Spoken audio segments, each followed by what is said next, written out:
I've often said that every generation of investors rediscovers Benjamin Graham in their own way. His lessons are timeless, not because the markets remain the same, but because human nature does.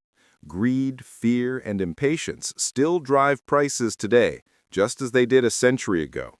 And it is here, within that cycle of emotion, that Graham offered his greatest gift, a roadmap for the enterprising investor.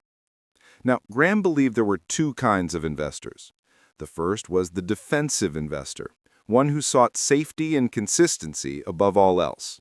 The second was the enterprising investor, the one willing to put in more time, thought, and intelligent effort to achieve better than average results. But here's the key. Graham never confused enterprise with speculation. Being enterprising wasn't about taking bigger risks. It was about thinking independently, working harder, and insisting on logic where others relied on luck. In a way, Graham's idea of active investing was deeply conservative.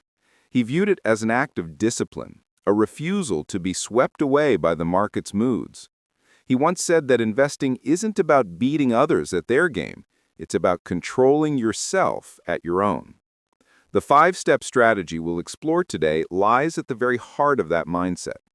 These are the same principles Graham applied through some of the most turbulent decades in market history, from the roaring 1920s to the despair of the Great Depression, through recovery and into the golden post-war years. They shaped how we saw risk, reward, and responsibility. Over the next several minutes, we'll break down these five timeless steps, beginning with one of Graham's simplest yet most profound insights, that the difference between success and failure in investing often comes down to effort. But as we'll see, Graham's version of hard work wasn't about trading more, chasing headlines, or predicting markets. It was about something far deeper, the intelligent effort that separates the speculator from the true investor. And that's where our journey begins. Graham used to say that the market pays most investors exactly what their effort deserves. And for most, that isn't very much. To him, intelligent effort was the foundation of the enterprising investor's success. It wasn't about luck, timing, or access to secret information. It was about the willingness to study, to question, and to think independently. In the 1920s, when Wall Street was swept up in a frenzy of speculation, Graham was doing something that most investors didn't bother with: reading. He pored over company reports, balance sheets, and income statements, looking for clues hidden in plain sight. Back then, this kind of analysis was tedious work. Numbers weren't neatly presented, and data wasn't easily available. But Graham believed that effort created insight, and insight created safety.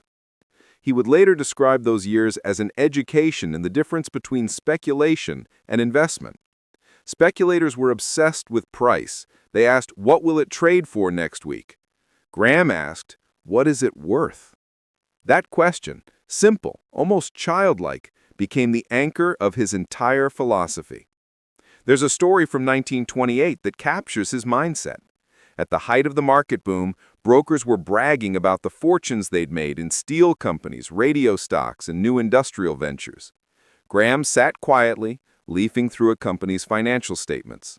When someone asked what he was doing, he replied, "I'm trying to find out if the business is worth even half of what people are paying for it." That attitude seems almost radical today. In an age of algorithmic trading and social media hype, many investors still make decisions based on excitement rather than evidence.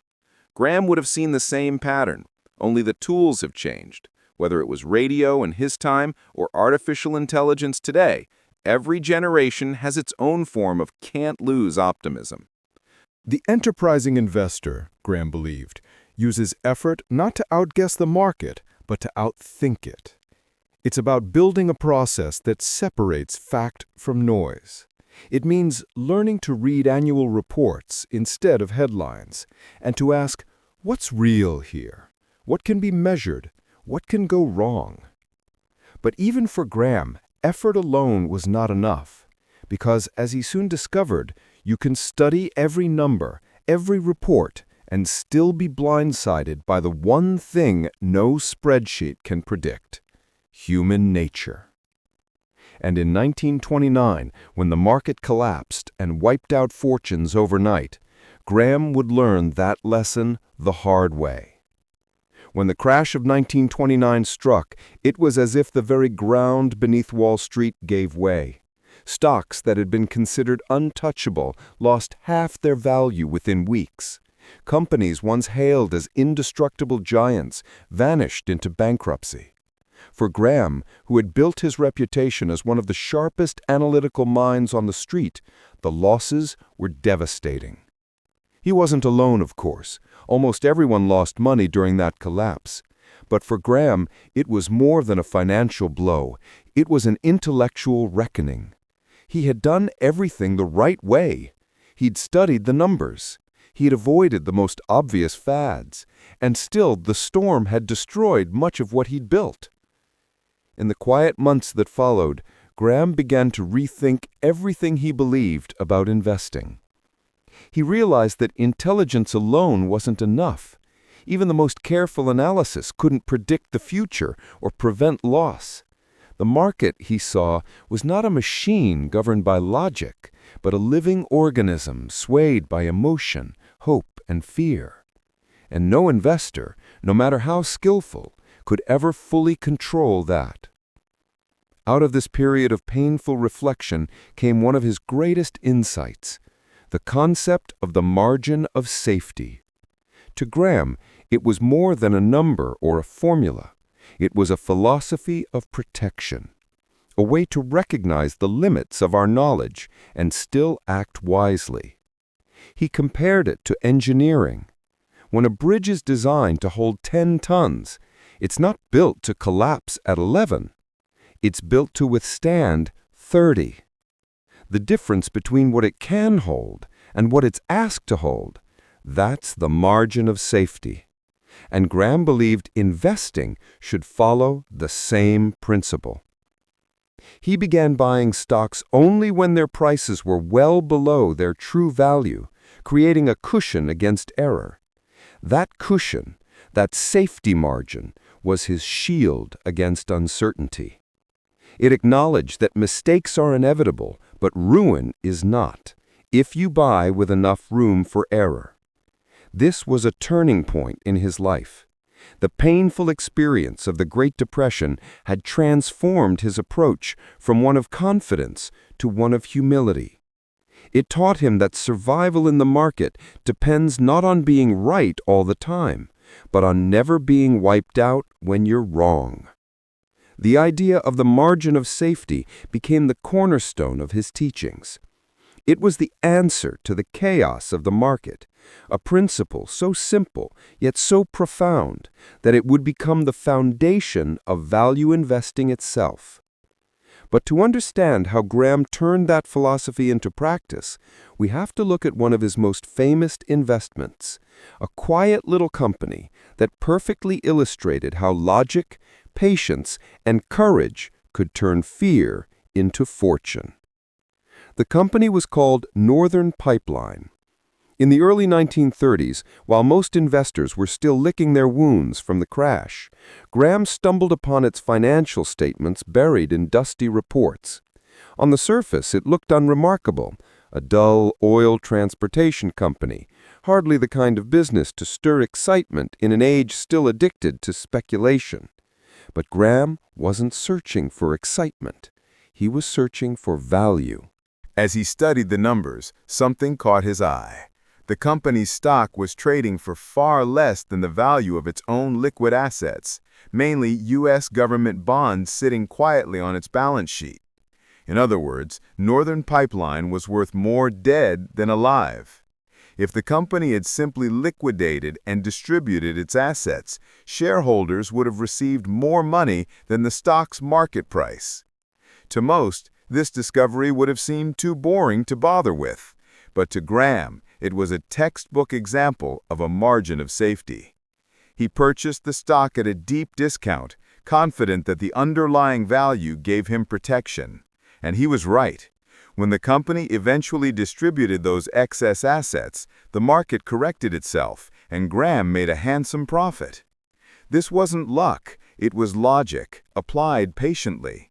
The beauty of the margin of safety is that it doesn't depend on predicting the future.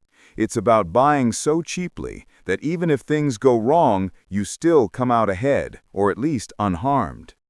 In Graham's time, examples like Northern Pipeline were more common, especially in the wreckage of the Great Depression.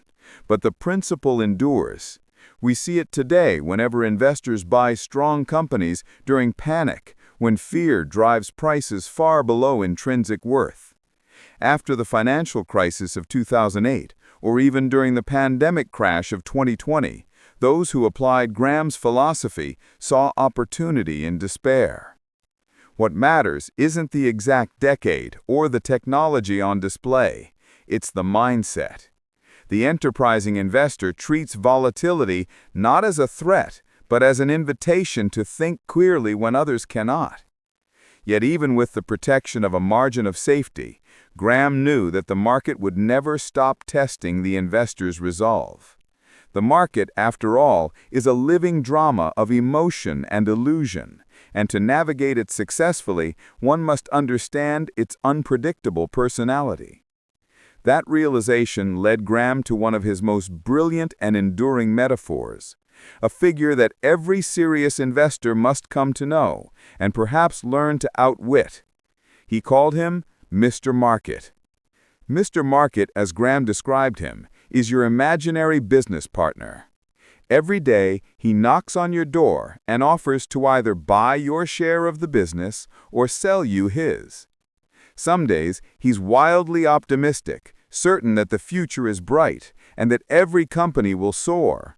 On those days, his prices are absurdly high.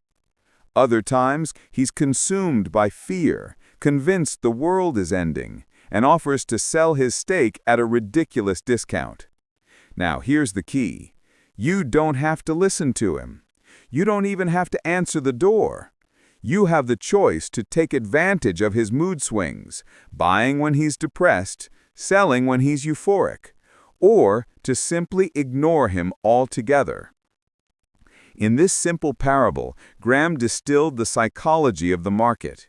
He knew that prices often move not because of logic or facts, but because of emotion. The market, he said, is there to serve you, not to instruct you. Yet most investors do exactly the opposite. They let Mr. Market's mood dictate their decisions. Think about how true that remains today. When technology stocks surge, optimism spreads like wildfire. People buy simply because prices are rising. When fear hits, say during a geopolitical crisis or a recession, those same investors rush to sell. Mr. Market is alive and well. Only now, he lives on our screens, whispering through headlines, social media, and real-time price charts. The enterprising investor, Graham taught, must learn to treat these fluctuations as opportunities, not threats. When prices fall far below intrinsic value, it's not a tragedy, it's a gift. And when prices rise far above it, restraint becomes the ultimate form of intelligence. Warren Buffett, one of Graham's most famous students, once said that he's been quoting Mr. Market for decades because the metaphor never stops being relevant. It's a timeless reminder that the investor's edge isn't found in predicting where the market will go, but in managing how one reacts to it. But for Graham, understanding the market's mood swings wasn't enough. He believed that every investor must also learn how to measure what a company is truly worth, to separate perception from reality. Because while emotions drive prices in the short run, it's value that drives wealth in the long run. And Graham dedicated much of his life to defining that concept, the one he called intrinsic value. What exactly is intrinsic value, and how does an enterprising investor uncover it in a world full of noise and illusion? That's the next step in our journey. Graham described intrinsic value as the true worth of a business, what it would be worth if the market stopped quoting prices tomorrow. It's not a guess or a hunch. It's an estimate grounded in reality, built on earnings, assets, and long-term potential. For Graham, understanding intrinsic value meant separating what a company is from what the market says it is. In his day, this kind of analysis was painstaking. There were no digital databases or financial calculators, only thick annual reports, pencil, paper, and a relentless curiosity. Graham and his partner, Jerome Newman, would spend long hours dissecting balance sheets, adjusting for hidden assets or understated liabilities, and searching for what Graham called mispriced realities. To him, every stock was a piece of a real business, not a lottery ticket. If that business could produce steady earnings, maintain sound finances, and trade below its fair worth, it represented a rational investment opportunity. Everything else, predictions, fads, or promises of quick wealth, belonged to the realm of speculation. One of Graham's key insights was that intrinsic value could not be measured with precision. It was not a single number, but a range, a zone of reasonableness. By accepting that there's always uncertainty, Graham left room for human fallibility. That's precisely why he insisted on the margin of safety, to ensure that even if the estimate of value was imperfect, the investment could still be sound. This approach might seem overly cautious to some modern investors who thrive on momentum, algorithms, or insider narratives. Yet, time and again, the market proves Graham right. When enthusiasm fades and reality reasserts itself, it is intrinsic value that quietly restores balance.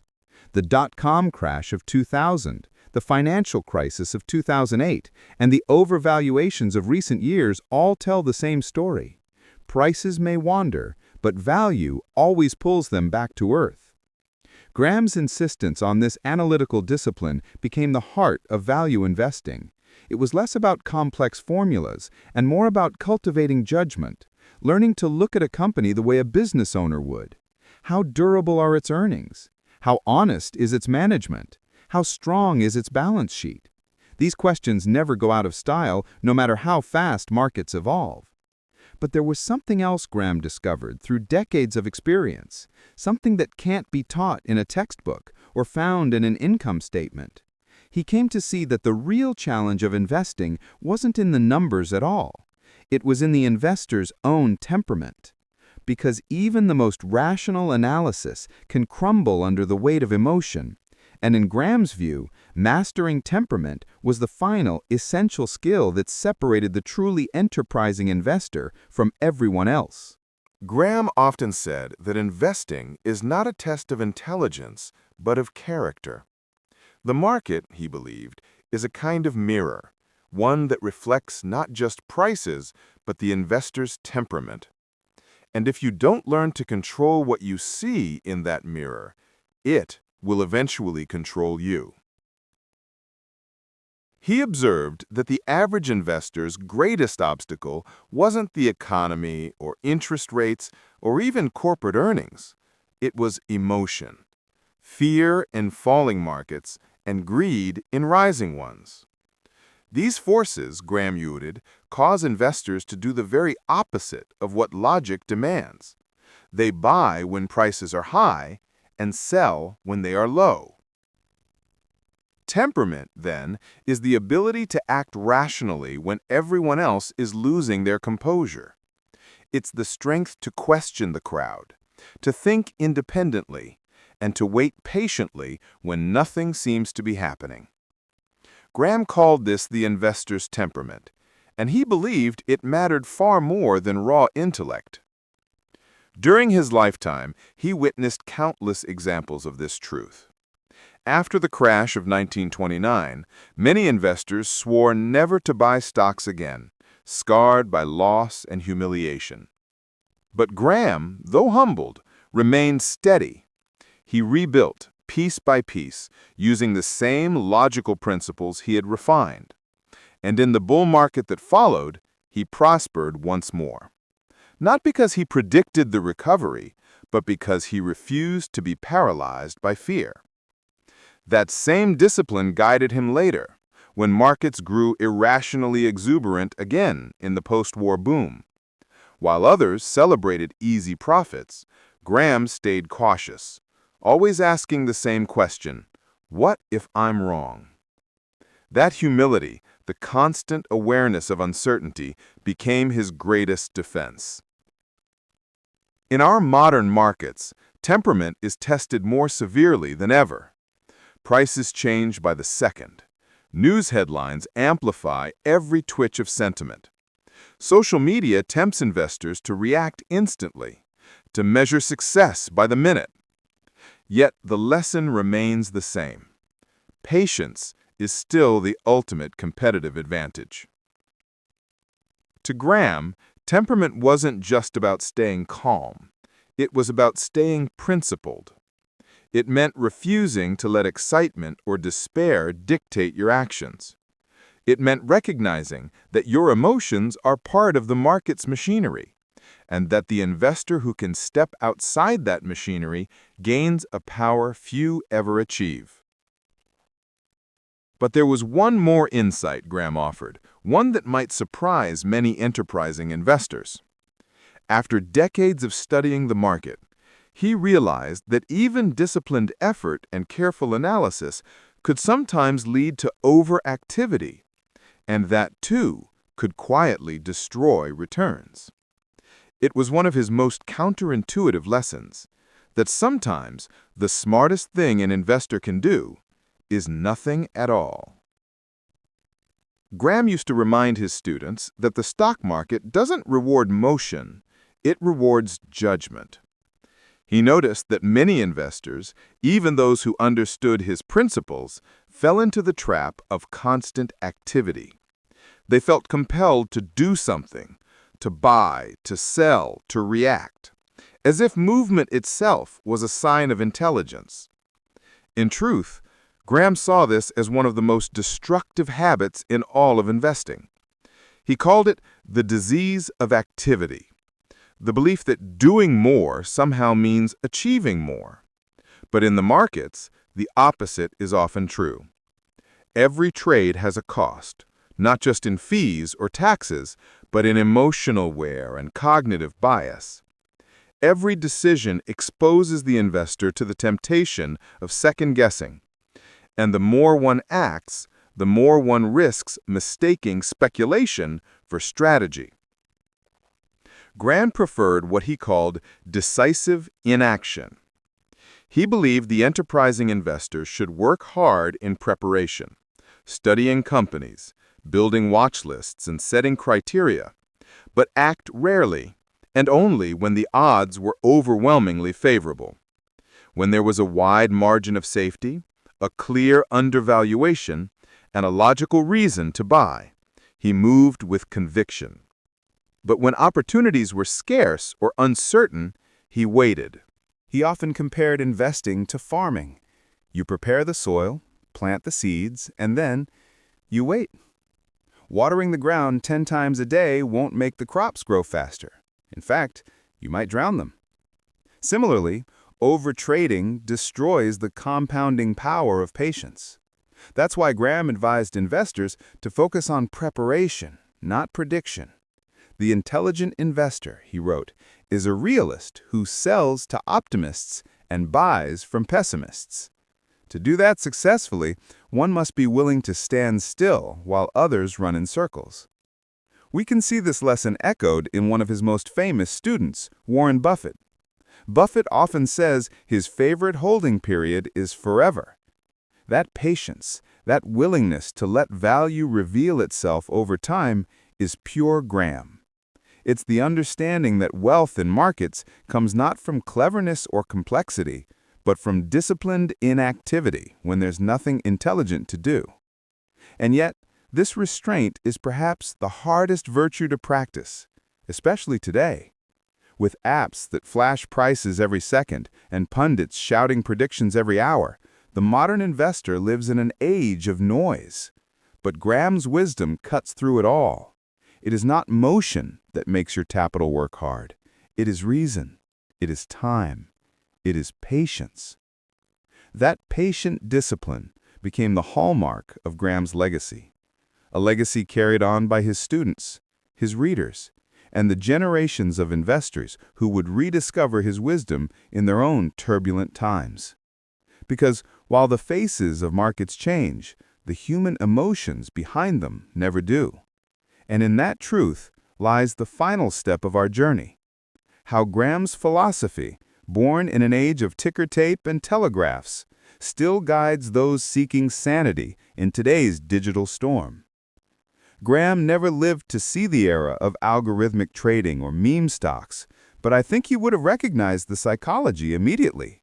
The same forces that drove crowds in the 1920s, speculation, excitement, and the dream of instant wealth, are alive and well in our time.